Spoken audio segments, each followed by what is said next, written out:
Tinha os discípulos e tinha os fariseus e um grupo de judeus. E Jesus ele conta essa parábola sobre o bom pastor. Bom, no Antigo Oriente era comum os pastores se reunirem no fim da tarde para levarem suas ovelhas no aprisco. E muitas das vezes eles gostavam de deixar as suas ovelhas juntas mesmo. Não tinha, digamos, 2 pastores ou 3. Cada um tinha uma quantidade de ovelhas. Mas no aprisco eles guardavam todas juntas. No dia seguinte, geralmente cada pastor chamava a sua própria ovelha com um tipo de chamado, com um tipo de assobio, que é normal. As ovelhas elas são acostumadas com o assobio do seu próprio pastor, de modo que as outras elas não reconhecem. Então cada pastor chama a sua própria ovelha e elas saíram do aprisco. E Jesus está contando exatamente sobre isso que já acontecia, que era normal naquele tempo. Então, ele está dizendo aqui que tem as ovelhas de um lado, ovelhas de outro, e um grande aprisco. Existem 2 pastores. Um pastor chama as ovelhas. Somente as ovelhas de um lado escutam a voz daquele pastor, escutam o assobio daquele pastor. E as outras elas não reconhecem. Já no versículo 6, Jesus explica: Jesus lhes propôs esta parábola, mas eles não compreenderam o sentido daquilo que lhe falava. Jesus, pois, lhe afirmou de novo: em verdade vos digo, eu sou a porta das ovelhas. Todos quanto vieram antes de mim são ladrões e salteadores, mas as ovelhas não lhes deram ouvido. Bom, os fariseus, eles eram pastores infiéis. Eles deturparam a palavra de Deus, ensinavam erro. Eles acrescentaram muitas coisas na lei. Um exemplo disso é quando um deles questiona Jesus o porquê os discípulos não tinham lavado as mãos antes de comer. Aquilo era um acréscimo que eles tinham dado à lei. E acrescentaram tantas coisas às leis que eles acabaram se esfriando. E eles eram muito gananciosos. Em Mateus 23, por exemplo, Jesus chega a dizer que eles roubam a casa da viúva sob o pretexto de longas orações. É como se houvesse existe o taxímetro, né? Então é como se houvesse um oraçãozímetro, se eu posso dizer assim, onde os fariseus, eles oravam na casa dessas viúvas, e quanto mais eles oravam, mais eles pediam dinheiro por causa daquela oração, para ver o nível em que os fariseus estavam chegando, de enganar as ovelhas, de roubar tudo que elas tinham, e das viúvas ainda. Então eles usavam a religião para se enriquecer. Jesus até chamou eles de sepulcros caiados. O que é sepulcro caiado? É aquele sepulcro bonitinho, branco, aquela coisa bonita, bela assim, toda bem enfeitada, mas por dentro de todo sepulcro a gente sabe o que tem dentro, né? Só carne podre, carne velha. Então Jesus chama eles de sepulcros caiados. Por fora parece aquela santidade, mas por dentro é triste. Bom, Jesus no verso 7 ele disse que ele é a porta. Qual é o sentido disso? Ele é a única porta para entrar. Ele é o único mediador entre o homem e Deus. Não existe outro mediador. Ele é a única porta.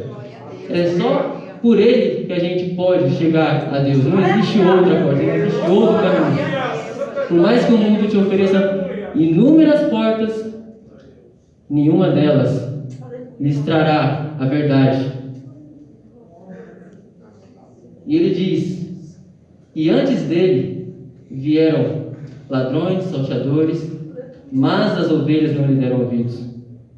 Bom, em Atos 5, Gamaliel, um líder judeu, ele chega a citar pelo menos 2 falsos messias que vieram antes de Jesus, né? Um deles chamado de Teudas e o outro de Judas o Galileu. E hoje ninguém mais se lembra desses nomes, foram esquecidos porque eles eram falsos mestres, né? E Jesus chega a dizer: e todos que vieram antes de mim eram ladrões e salteadores. Na história rabínica também eles citam um tal de Simão Bar Cobar, que também foi aclamado como Messias. Então Jesus fala diretamente. E antes dele, vieram ladrões, salteadores, enganadores, mas ele é o verdadeiro. Ele é o bom pastor. E ele diz: eu sou o bom pastor, no versículo 11. Eu sou o bom pastor. O bom pastor dá a vida pelas ovelhas. Jesus está dizendo aqui: o bom pastor, ele dá a vida pelas suas ovelhas. O bom pastor, ele enfrenta o tigre, o leão, o urso pelas suas ovelhas. O mercenário que não é pastor, a quem não pertence as ovelhas, vê vir o lobo, abandona as ovelhas e foge. Então o lobo as arrebata e dispersa. O mercenário é aquela pessoa que é contratada, recebe um salário para cuidar daquilo que não é dele, né? Para realizar uma missão apenas para aquele dinheiro. Então, o mercenário, quando vê o lobo, ele vê o lobo vindo e ele fala assim: não há salário que pague isso, né? Eu vou embora. Vai embora, deixa as ovelhas lá. Mas Jesus, sendo bom pastor, ele não vai deixar suas ovelhas. Ele nunca vai abandonar suas ovelhas. Ele sempre vai estar do lado das suas ovelhas. E no versículo 13, o mercenário foge porque o mercenário não tem cuidado com as ovelhas. Eu sou o bom pastor, conheço as minhas ovelhas e elas me conhecem a mim. Assim como o Pai me conhece a mim, eu conheço o Pai e dou minha vida pelas ovelhas. É interessante como essa palavra conhecer é empregada aqui, porque no contexto hebraico, a palavra conhecer ela tem essa conotação de conhecimento por experiência, não conhecimento intelectual, mas conhecer intimamente, proximamente, conhecido de contato, de relação. Então o que Jesus está dizendo é que da mesma forma que ele e o Pai se conhecem, gozam dessa intimidade, dessa comunhão, ele também conhece as suas ovelhas e as ovelhas o conhecem. E é assim que ele define a relação entre ele e as suas ovelhas. E é por isso que ele dá a sua vida pelas ovelhas. Ele é o rebanho, elas são o rebanho dele e o povo dele, que ele amou e conheceu. Por isso que ele é o bom pastor. Então, o conhecimento está ligado à intimidade que Deus tem com as suas ovelhas e à intimidade que as suas ovelhas têm com ele. Não existe nenhuma ovelha do rebanho de Cristo que não tem intimidade com Cristo. E o que é intimidade com Deus? O que as ovelhas têm intimidade com o bom pastor? Bom, as ovelhas elas precisam do pastor para guiar elas pelo caminho. Se elas não tiverem um pastor, elas vão se perder do caminho. E não sei se os irmãos já viram uma ovelha perdida. Geralmente ela fica com aquela lã bem grossa, né, e densa. Então a ovelha ela precisa do pastor para ser cuidada. Ela precisa do pastor para guiar ela para o caminho certo. Sem um pastor ela não consegue. Ela não consegue. Então o que é intimidade com Deus? Como podemos trazer isso para nós hoje, nós como cristãos hoje, nós como ovelhas de Cristo? Intimidade com Deus está muito além do que apenas ler Gênesis a Apocalipse. Está muito além do que isso. Ler a Bíblia é bom. Ler a Bíblia é obrigatório, eu creio que seja obrigatório para todos nós que somos cristãos. Eu, graças a Deus, eu tive essa oportunidade. Ler a Bíblia é muito bom, mas só ler a Bíblia não é o suficiente. Precisamos colocar ela não só como teoria, mas como prática. Precisamos não só ler a Bíblia, mas colocá-la como prática em nossas vidas. A palavra de Deus como prática em nossas vidas. Estudar a Bíblia, estudar teologia, também é bom. Porque a teologia é o estudo de Deus. E não tem como estudar Deus sem a Bíblia, porque a gente não teria um referencial. Mas a gente pode até estudar a teologia, podemos estudar diversas áreas, como escatologia, como soteriologia, união hipostática, podemos estudar pré-milenismo, milenismo, arrebatamento. Mas se nós estudarmos teologia e não colocarmos ela em prática na nossa vida, os estudos como algo edificante para a nossa vida, nem nada vale. Teologia é bom, eu indico teologia e até morrer eu sempre vou defender a teologia. Mas ela não pode ficar só na teoria. A teologia ela tem que ser uma prática na nossa vida. Porque se mais sabemos da Bíblia, da palavra de Deus, mais devemos colocar como prática em nossa vida. Porque se eu souber de inúmeros assuntos da teologia, mas não ter intimidade com Deus, eu só vou para o inferno mais inteligente. Né? Eu vou chegar no inferno e vou falar assim, eu sabia que era assim, o lago de fogo, eu sabia que os adventistas estavam errados, que não era negacionismo, eu sabia que o lago de fogo existia. Satanás vai olhar para mim e vai falar assim, e tu ainda conseguiu vir para cá? Então, estudar teologia sem colocar em prática na nossa vida não é o suficiente. A gente precisa colocar em prática na nossa vida. Tinha um puritano, e eu não vou lembrar o nome dele, mas ele estava muito inquieto uma vez na igreja que ele congregava. Puritanos eram um tipo de cristãos que eram muito devotos à Bíblia, à palavra de Deus. Ele estava muito inquieto na igreja, muito triste, cabisbaixo. O pastor notou isso. Ele pediu para o pastor a oportunidade porque ele queria pedir perdão para a igreja naquele dia, porque ele tinha cometido um grave pecado. A igreja toda ficou assim, de olho aberto, porque uma pessoa que era tão cristã tinha cometido um grave pecado. Então aquele irmão veio para a frente da igreja e, cabisbaixo, ele pediu perdão para a igreja, porque ele não tinha lido a Bíblia há 2 dias. Qual era a intimidade desse homem com a palavra de Deus? A ponto de sentir um grande pesar, porque não tinha lido a Bíblia há 2 dias. Será que eu vou chegar a esse nível de intimidade com a palavra de Deus?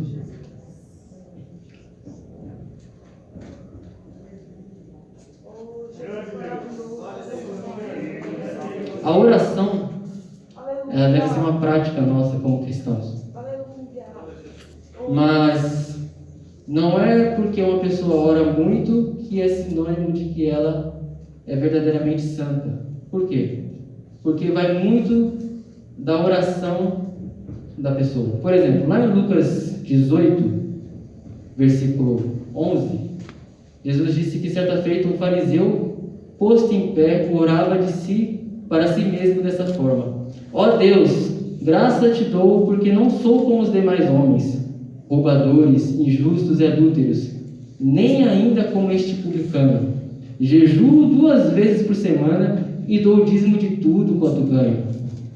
O publicano, estando em pé, longe, não ousava nem ainda se levantar os olhos ao céu, mas batia no peito, dizendo: ó Deus, se propício a mim, pecador.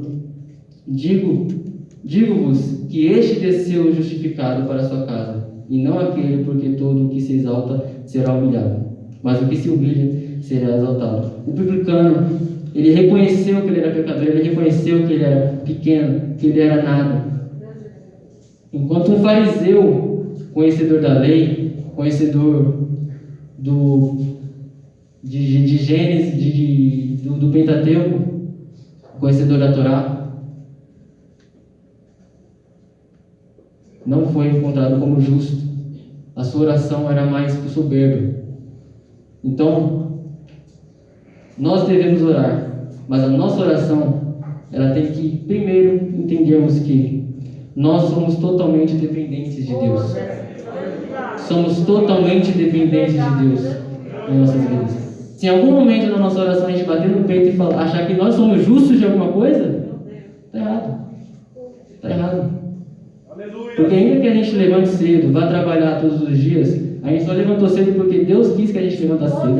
A gente só foi para o trabalho porque Deus nos deu a oportunidade de trabalhar. E nós só temos coisas e bens materiais porque Deus quis que nós tivéssemos coisas e bens materiais. Não há nada que nós tenhamos que Deus não nos tenha dado.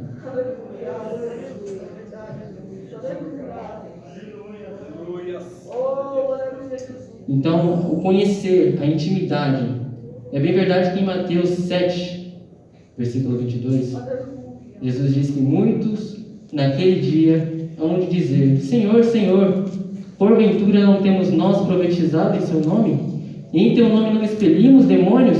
e em teu nome não fizemos muitos milagres? Então lhes direi: apartai-vos de mim, vós que praticai a iniquidade, porque eu nunca os conheci. Entende? A mesma palavra conhecimento que está aqui em João 10 é a mesma palavra que Jesus está usando em Mateus 7. O conhecer não é que Jesus não sabia o nome dele, não sabia o CPF dele, a idade dele. Não. O conhecer aqui é que essas pessoas, elas nunca tiveram intimidade com Deus. Por mais que elas fizeram milagres, por mais que elas expeliram demônios, por mais que elas fizeram de tudo, mais que tudo, pregaram, viveram na igreja 70 anos, dentro da igreja, nunca conheceram a Deus. Deus diz: vocês nunca tiveram intimidade comigo, nunca foram de verdade, nunca foram minhas ovelhas, nunca foram meus.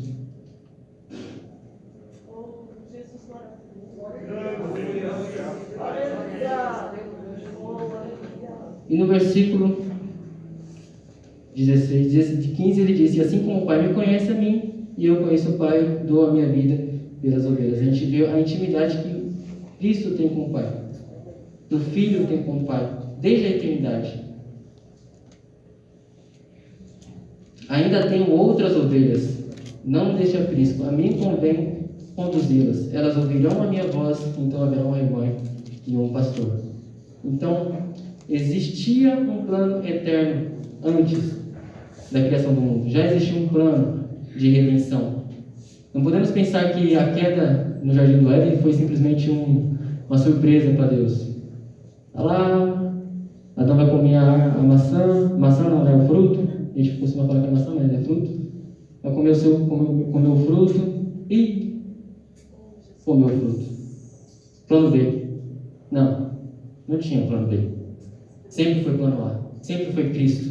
A gente vê isso em Gênesis, por exemplo, que quando Adão e Eva perceberam que estavam nus, eles foram lá, procuraram folhas, coisas secas para poder se cobrir, mas não era o suficiente. Deus lhes deu roupas feitas de pele de animais. Aí vemos o primeiro sacrifício realizado na história, cobrindo as vergonhas do pecado deles, a nudez deles. Vemos Cristo já prefigurado aqui. Nunca foi um plano B, sempre foi o plano A. Então, as ovelhas do outro aprisco é nós, porque após a morte de Cristo e a ressurreição, os gentios começaram a ser alcançados, e graças a Deus estamos aqui hoje, com os frutos dos evangelismos, dos apóstolos, dos discípulos dos apóstolos. Nós somos essas ovelhas do outro aprisco, que ouvimos a voz do bom pastor. Alguém pregando, aquilo fez tanto sentido para a gente. Aquilo tocou a gente de tal forma. Mas isso aqui é para mim. Eu preciso disso aqui está falando comigo. Peraí. Não, mas nada na minha vida faz sentido. É isso que eu preciso. Ouvimos a voz do bom pastor. Seguimos o bom pastor. Aleluia. Aleluia, Deus. Aleluia. Por isso o Pai me ama, porque eu dou a minha vida para a reassumir. Ninguém a tira de mim. Pelo contrário, eu espontaneamente a dou. Tenho autoridade para entregar e também para reavê-la. Este mandato recebi do meu Pai. Mas por causa dessas palavras, rompeu nova dissensão entre os judeus. Lembram do aprisco? 2 pastores, uma ovelha de ovelha do outro pastor. Então, por causa dessas palavras, houve grande dissensão. Muitos deles diziam: ele tem demônio. Porventura, por que os ouvis? E outros lhes diziam: esse modo de falar não é de um endemoniado. Pode, porventura, um demônio abrir os olhos aos cegos? Ouvindo, uns entenderam a mensagem, ouviram a voz do bom pastor, outros não ouviram. E no versículo 24, aqui na sua frente: odiaram, pois, os judeus e o interpelaram: até quando nos deixará a mente em suspenso? Se tu és o Cristo, dize francamente. Respondeu-lhe Jesus: já vos disse, e não credes. As obras que eu faço, em nome de meu Pai, testificam a meu respeito. Mas vós não credes, porque não sois as minhas ovelhas. As minhas ovelhas, elas ouvem a minha voz, eu as conheço e elas me seguem. Eu lhes dou a vida eterna, jamais perecerão e ninguém as arrebatará da minha mão. Note, elas não se tornaram ovelhas de Jesus porque ouviram a sua voz, mas porque eram ovelhas de Jesus é como ouviram a sua voz, ovelhas já preparadas de antemão. E Jesus diz: eu lhes dou a vida eterna. Eu lhes dou a vida eterna. Mas se Jesus era pastor dessas e não dessas, quem é o pastor dessas? Em João 8, 43, versículo 43, Jesus diz: qual a razão por que não compreendeis a minha linguagem? É porque sois incapazes de ouvir a minha palavra. Vós sois do diabo, que é vosso pai, e quereis satisfazer-lhe os desejos. Ele foi homicida desde o princípio, e jamais se firmou na verdade, porque nele não há verdade. Quando ele profere mentira, fala do que lhe é próprio, porque é mentiroso e pai da mentira. Quem dentre vós me convence de pecado? Se vos digo a verdade, por que razão não creis? Então a gente já sabe quem é o pastor das outras ovelhas, que não ouviram a voz do bom pastor. E olha a promessa que Jesus diz aqui: eu lhes dou a vida eterna. Eu lhes dou. Jamais perecerão. Jamais perecerão. O que é perecer? Perecer é o mesmo que morrer, é o mesmo que se perder eternamente. Por exemplo, alimentos perecíveis são alimentos que se perdem. E ele está dizendo aqui, promessa para as ovelhas: jamais perecerão. Jamais perecerão. E ninguém as arrebatará da minha mão. Aquilo que meu Pai me deu é maior do que tudo, e da mão do Pai ninguém pode arrebatar. Eu lhes digo, estamos em meio a uma grande pandemia, coronavírus. Por mais que ela nos inflija, por mais que ela nos perturba, elas vão tirar a gente da mão do Pai? Da mão de Cristo? Quem vai tirar a gente da mão de Cristo?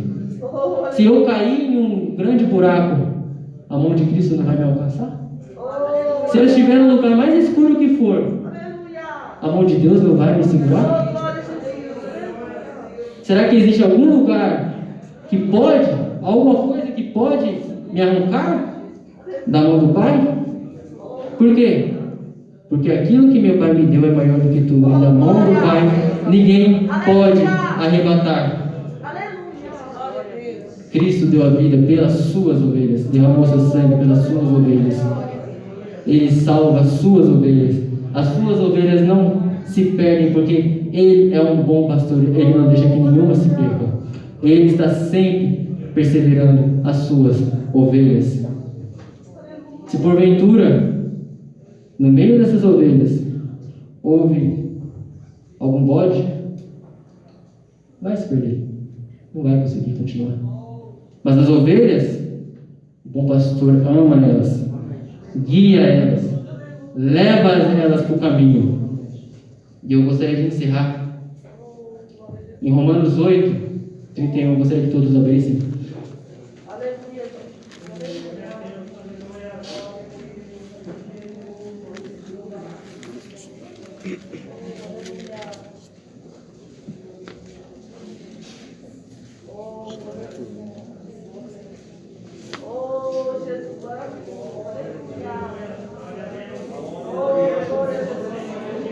Glória a Deus.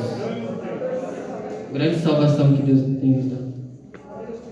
Romanos 8, 31. Que diremos, pois, à vista dessas coisas? Se Deus é por nós, quem será contra nós? Aquele que não poupou o seu próprio filho, antes por nós nos entregou, porventura não nos dará graciosamente com ele todas as coisas? Quem tentará acusação contra os eleitos de Deus? é Deus quem os justifica. Quem os condenará? É Cristo Jesus quem morreu, ou antes, quem ressuscitou, o qual está à direita de Deus e também intercede por nós. Quem nos separará do amor de Cristo? Será a tribulação? Ou a angústia? Ou a perseguição? Ou a fome? Ou a nudez? Ou o perigo? Ou a espada? Nada nos separará do amor de Cristo. Nada nos separará do amor de Cristo. Estamos na mão de Cristo. Somos ovelhas na mão de Cristo. A vitória é nossa, pelo sangue de Jesus. Amém.